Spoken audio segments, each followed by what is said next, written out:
అంటే SC ST BC మైనార్టీల మీద లేదా పేదవాడి మీద కేసులు పెట్టి వాళ్ళని భయభ్రాంతులు గురి చేస్తా ఉన్నారు. నేను ఒకటి చెబుతా ఉన్నా, తెలుగుదేశం పార్టీలో కొంతమంది నాయకులకి మీరు ఈరోజు నామినేషన్కి వచ్చేటువంటి ప్రక్రియలో కొంతమంది మా గ్రామ పార్టీ నాయకుల్ని మీరు అక్కడక్కడ రాత్రి నుంచి కొంతమంది బెదిరించారు అని చెప్పేసి కొన్ని సమాచారాలు మాకు అందినాయి. వచ్చేది జగనన్న ప్రభుత్వం, అదొక్కసారి మీరు మైండ్లో గుర్తుపెట్టుకోండి. పుల్లారావు అనేటువంటి వాడు 2019లో వెళ్ళిపోతే 2023లో చివరిలో వచ్చాడు. అంటే 4.5 సంవత్సరాల పాటు పుల్లారావు కనపడలా నియోజకవర్గంలో. ఎక్కడున్నాడో తెలియదు. మిమ్మల్ని పట్టించుకునే నాదుడు లేడు. మిమ్మల్ని ఏంటి అనేటువంటి పలకరించేటువంటి లీడర్ లేడు.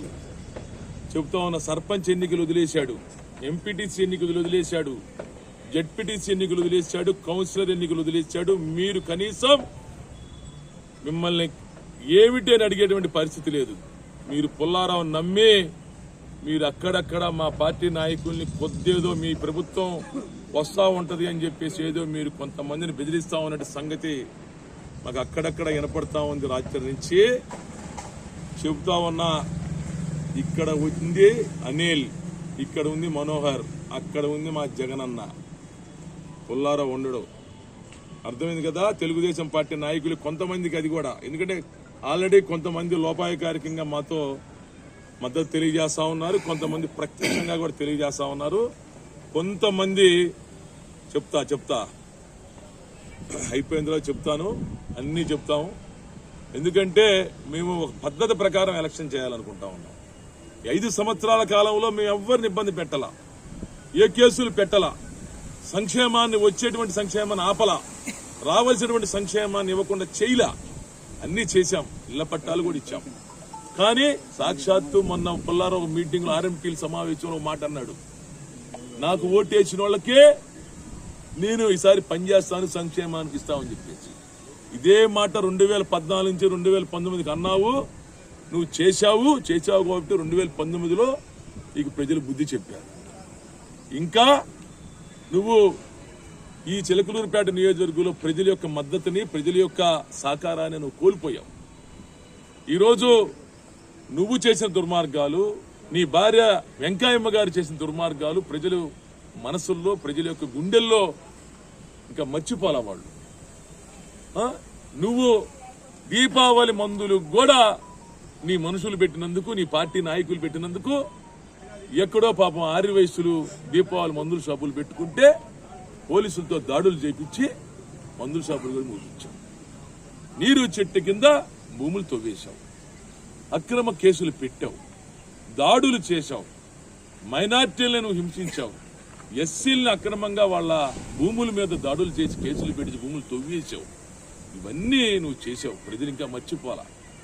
ఒక పక్క నువ్వు, ఒక పక్క నీ భార్య వెంకయ్యమ్మ గారు. ఏదో ఇప్పుడు మీరిద్దరూ ఇంట్లో కూర్చొని 4.5 సంవత్సరాల తర్వాత మళ్ళొచ్చి ఇంట్లో కూర్చొని మీరు ఏదో రాజకీయం చేసి ఏదో మీ ప్రభుత్వం వస్తుందని చెప్పి మీరు అనుకుంటా ఉన్నారు. ఆల్రెడీ మీ క్యాడర్ డిసైడ్ అయిపోయారు, జగనన్న ముఖ్యమంత్రి అయిపోతాడు. ఆల్రెడీ తెలుగుదేశం పార్టీ చంద్రబాబు నాయుడు గారు, లోకేష్ గారు కూడా డిసైడ్ అయిపోయారు, తెలుగుదేశం రాదు, జగనే మళ్ళీ ముఖ్యమంత్రి అవుతాడు. ఆల్రెడీ అన్ని సర్వేలు, నేషనల్ సర్వేలు చెప్తా ఉన్నాయి, అన్ని సర్వేలు చెప్తా ఉన్నాయి ఈరోజు మళ్ళీ ఈ రాష్ట్రానికి జగనే ముఖ్యమంత్రి అవుతాడు అని చెప్పేసి. అందువల్ల ఆల్రెడీ నీ క్యాడర్, నీ తెలుగుదేశం పార్టీ నాయకులు చాలా మంది కూడా నీ మీద నమ్మకం లేక, నీ మీద విశ్వాసం లేక ఆల్రెడీ వాళ్ళందరూ కూడా మాకు టచ్లోకి వచ్చేశారు. ఆల్రెడీ నువ్వు అనుకుంటా ఉన్నావు మళ్ళీ జగన్ ముఖ్యమంత్రి, నీ కేసులున్నాయి, అన్ని అవన్నీ కూడా మేము చూస్తాం. ఇంకోటి మా తెలుగుదేశం పార్టీ నాయకులు కూడా కొంతమందికి చెబుతా ఉన్నాం. కొంతమంది ఉన్నారు కొన్ని ఊళ్ళల్లో తోక కొద్దిగా జాడిస్తా ఉన్నారు.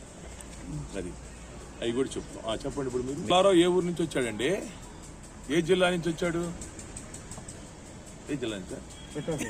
ప్రకాశం జిల్లా బొబ్బేపల్లి నుంచి వచ్చాడు. ఇంకా నేనన్నా గుంటూరు జిల్లా నుంచి. ఆగు, అక్కడ బొబ్బేపల్లిలో అయ్యగారు సొసైటీ అధ్యక్షుడు నిలబడి ఓడిపోయాడు. సొసైటీ అధ్యక్షుడు నిలబడి ఓడిపోయి ఇక్కడ గుడ్డిపత్తి అమ్ముకుంటానికి చిలకలూరుపేట వచ్చి ఇక్కడ ఆళ్ళ నెత్తి మీద ఇళ్ళ నెత్తి మీద చేతులు పెట్టి ఆయన ఆ రోజు ఎన్టీ రామారావు గారు తటస్థులకు సీట్లు ఇస్తానని చెప్పి ఆ రోజు చెప్పంగానే ఎన్టీ రామారావు గారి దయతో ఆ రోజు సీటు తెచ్చుకొని ఆయన ప్రపంచంలో ఆ రోజు గెలిచాడు. సరే 4.5 సంవత్సరాలు లోకలే కదా, ఎక్కడికి పోయాడు పుల్లారావు అని చెప్పండి?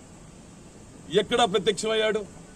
4.5 సంవత్సరాలు తెలుగుదేశం ప్రభుత్వం అధికారం కోల్పోయినప్పుడు, జగన్ గారు ముఖ్యమంత్రి అయినప్పుడు మరి లోకలో నేను స్థానికుడిని అని చెప్పి గుడ్డలు దించుకొని మాట్లాడుతున్నాడు కదా.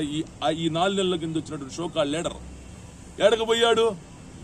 కనపడ్డా? కరోనాలో కనపడ్డా? ఈ 4.5 సంవత్సరాల మీద ఎక్కడైనా సరే తెలుగుదేశం పార్టీ రాష్ట్ర నాయకత్వం పిలిపిస్తే ఏదన్నా ప్రజల పక్షాన నిలబడ్డా?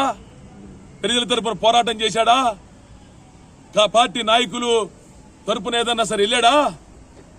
ఇప్పుడు కూడా చెబుతా ఉన్నా మీరు పుల్లారావుని దయచేసి, ప్రజలు నమ్మకం కోల్పోయారు. ప్రజల దగ్గర నమ్మకం పుల్లారావు కోల్పోయాడు. మీరు కూడా దయచేసి తెలుగుదేశం అన్నలారా, అతను నమ్మబాగా ఆల్రెడీ మా వైపు ఒక ఖర్చు వేశాడు. మీకు తెలియదు అది.